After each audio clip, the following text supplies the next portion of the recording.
Barack Obama has arrived in Berlin to meet who he called his, quote, closest international partner, Angela Merkel. It's part of the outgoing president's farewell tour of Europe, just weeks before he hands the keys to the White House to Donald Trump. RT's Peter Oliver has more now on the future of US relations with the EU.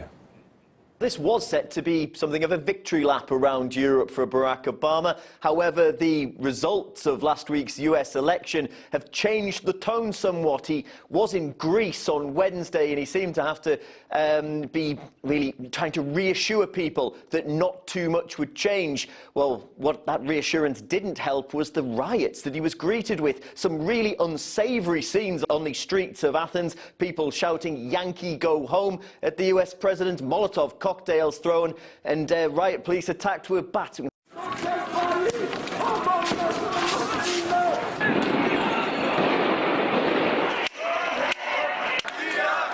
A very different reception for Barack Obama here in Berlin. Germany is, of course, one of the US's closest allies, and in Angela Merkel, the German Chancellor, has been one of the closest partners of the US president. Certainly over the 8 years that Mr. Obama's been in the White House, Angela Merkel has been a rock of stability. Barack Obama, throughout his time in the White House, has been full of praise for Chancellor Merkel. My close friend and partner, Chancellor Angela Merkel, my closest international partner these past 8 years. Chancellor Merkel is a great friend and a great ally. Well, Barack Obama also talked about Angela Merkel being the one to pick up the baton of global liberal leadership. Of course, Angela Merkel has an all-important election to fight in 2017, and that type of internationalism would not be too popular with a large selection of the electorate here. What she has to look forward to is what comes next. And dealing with Donald Trump will most likely be very different to how she's dealt with Barack Obama. But one thing that we have seen, and one thing that probably brought about the election of Donald Trump, is a failure of some of that liberal leadership to convince voters. And we are seeing signs of that as well here in Germany. Angela Merkel's popularity hit a 5-year low earlier on in 2016. And we've also seen anti-establishment political parties on the rise. They've made gains in local elections and have their eyes firmly set on next year's general election.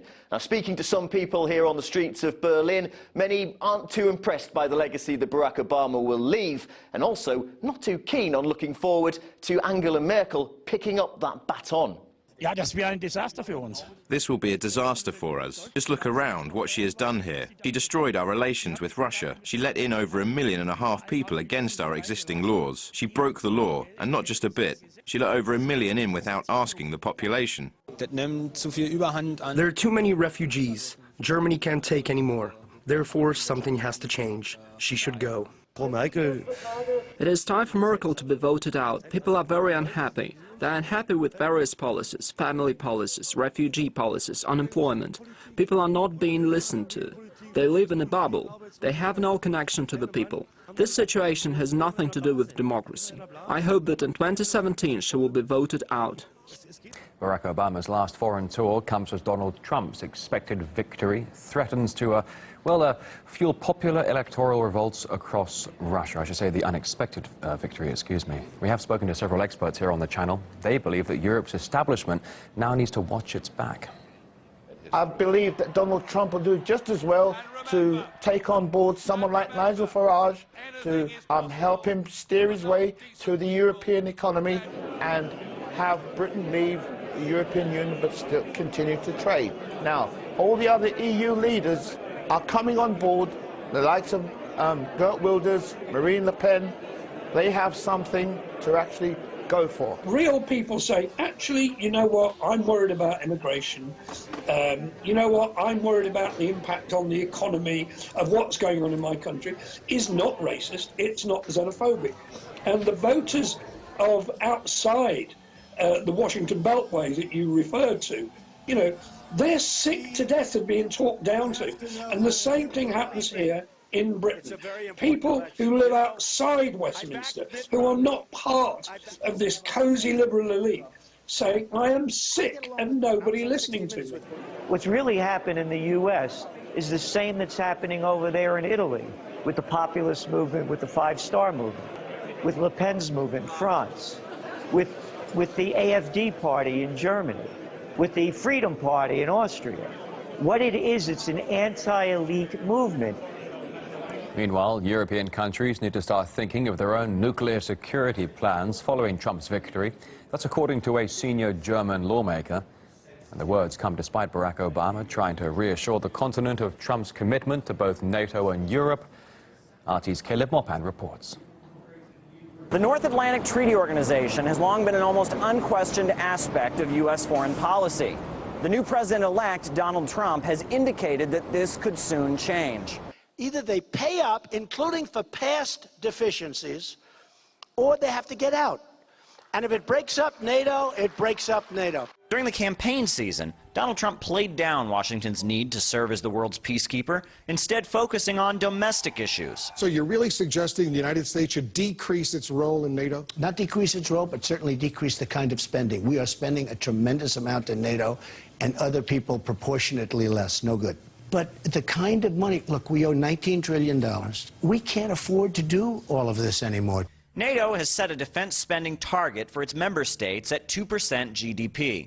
Only 4 NATO members actually pay this amount. Meanwhile, the United States pays 3.5% of its GDP on defense, with the largest military budget on Earth.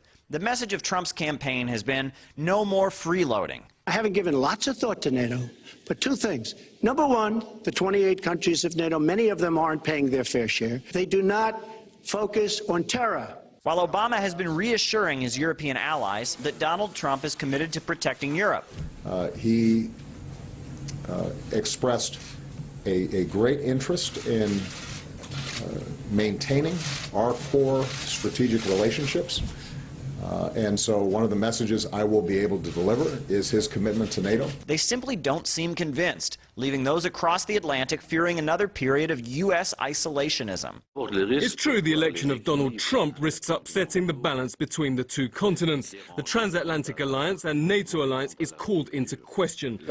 I think we have to prepare for the fact that American foreign policy will be less predictable in the future. This American election marks the beginning of a period of uncertainty. Certain positions taken by Donald Trump during the American campaign must be challenged. So is the United States going to completely alter the way it cooperates with the NATO alliance? The Donald is often described as completely unpredictable. But then again, so are world events. The first few months of the new administration have the potential to completely reset East-West relations. Many are nervous, but many are also hopeful. Caleb Mopan, RT, New York.